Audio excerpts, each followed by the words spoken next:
আসসালামু আলাইকুম। আশা করি আপনারা ভালো আছেন। আমিও ভালো আছি, আপনাদের দোয়া।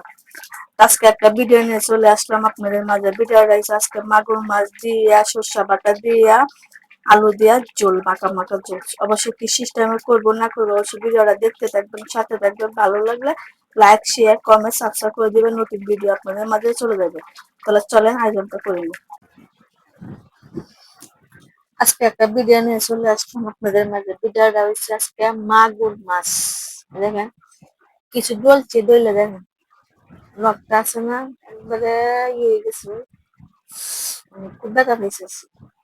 যেগুলা ডলা যায় ডলছি, আর যেগুলা ডলতারি না কি করবো, এগুলো চামড়া গুলো ফালাই দিব, পারে ফালাই দিব, আর না পারলে তো নাই। কিছু নাই, দেখেন ডললে একবারে ইয়ে হয়ে গেছে উদান এগুলো। আজকে মাগুর মাছ, অবশ্যই মাগুর মাছের ঝোল খাইলে বা মাগুর মাছের বোনা খাইলে শরীরের জন্য অনেক পুষ্টিকর খাবার। শরীরের রক্ত পরিষ্কার হবে। মাগুর মাছ কিন্তু দেশি গুলা খাইতে হবে, কিন্তু এগুলা কিন্তু দেশি। দেখেন যেটা মানে ফার্ম হইতো তাহলে অনেক বড় বড় হইতো বা ইয়ে হইতো, কিন্তু দেশি তো ডিম হয়ে গেছে। মাগুর মাছের ডিম হয়ে গেছে। কারণ আমার ক্যামেরাম্যান নাই, কারণ মাগুর মাছটা কি করবো এখন কিছু খাচ্ছি, কাটতে কুটতে এখন ফিস করবো। কাটতে কুটতে নিয়ে আস্তে আস্তে কি দিয়ে নানবো না নানবো অবশ্যই পুরো ভিডিওটা দেখতে থাকবেন, সাথে থাকবেন। ভালো লাগলে লাইক, শেয়ার, কমেন্ট, সাবস্ক্রাইব করে দিবেন। তাহলে চলেন আয়োজনটা করে নিয়ে আসি। তো মাছগুলারে দয়ে সয়ে নিয়ে আসছি, যতটুকু আছে ততটুকু ইয়ে করছি। এখন দিয়ে দিব লবণ, হলুদ। মাছগুলো আমি একটু হালকা ভাজিয়ে নিব, সবকিছু মাখায় নি। কড়াইটা বসাই দিয়েছি, আগে ওই কড়াইটা তেলটা দিয়ে দিছি, গরম হয়ে গেছে। যে মাছটা লাগছিলাম হলুদ দিয়ে দিয়ে দিব।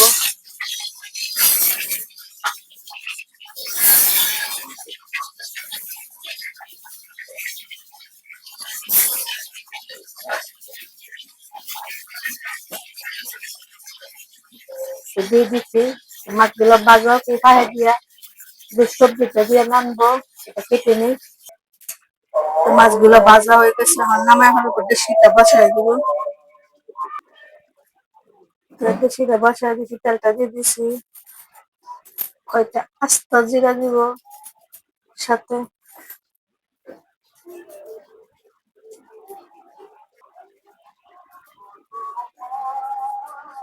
পেঁয়াজটা দিয়ে দিব,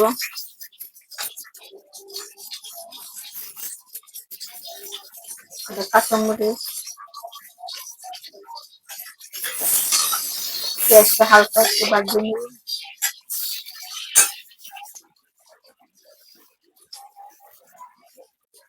আধা চামচ রসুন বাটা,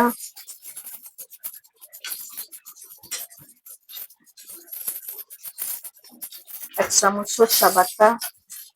যারা মাগুর মাছ বা পাঙ্গাস মাছ খাইতেছেন না, অবশ্যই সরষে বাটাটা অল্প করে দিয়ে দিবেন। কিরকম হবে, মানে মাগুর মাছ বা পাঙ্গাস মাছের গন্ধটা করবে না।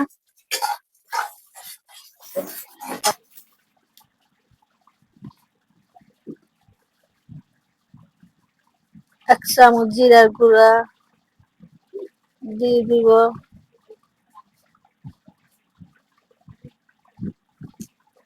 এক চামচ মরিচের গুঁড়া, এক চামচ ধনিয়ার গুঁড়া,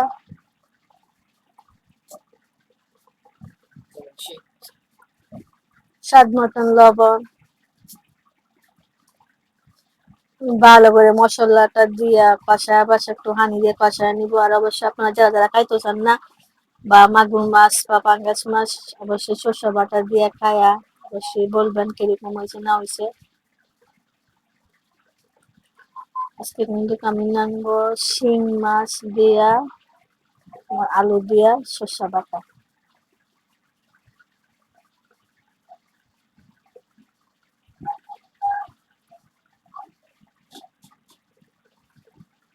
মশলাটা কষুক।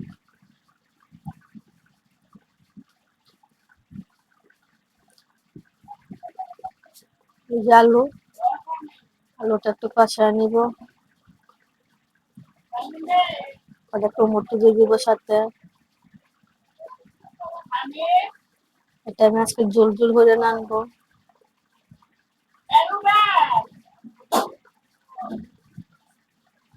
ভালো করে সবকিছু মিশিয়ে নিব, কিছুক্ষণ কষায় নিব।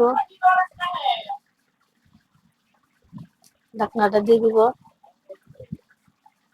মশলা দিয়া কষানি হয়ে গেছে, ওটা দিয়া অল্প করে পানি দিয়ে দিব। কালারটা অনেক সুন্দর আসছে। অবশ্যই সরষে বাটা দিয়ে যে কোনো তরকারি রান্না সেই স্বাদ লাগে। মাগুর মাছ বাজে লাগছে, মিটা এখন দিয়ে দিব।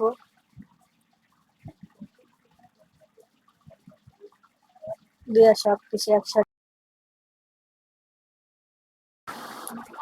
তো সবকিছু দিয়ে রাখছি, এখন ঢাকনাটা দিয়ে দিব। অবশ্যই তরকারিটাও আস্তে আস্তে অপেক্ষা করো।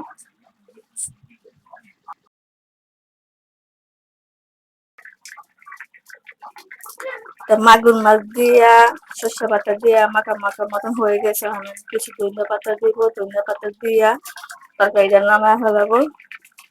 অবশ্যই আপনারা যারা যারা মাগুর মাছ বা পাঙ্গাস মাছের গন্ধ সহ্য করতে পারেন না বা খাইতে পারেন না, অবশ্যই আমি যে সিস্টেমে করছি এই সিস্টেমে করিয়েন, করে খায়েন। খায় অবশ্যই কোনো একটা বলে দিন, আমি জেনে নিব। তাহলে ভালো থাকেন, সুস্থ থাকেন। আসসালামু আলাইকুম।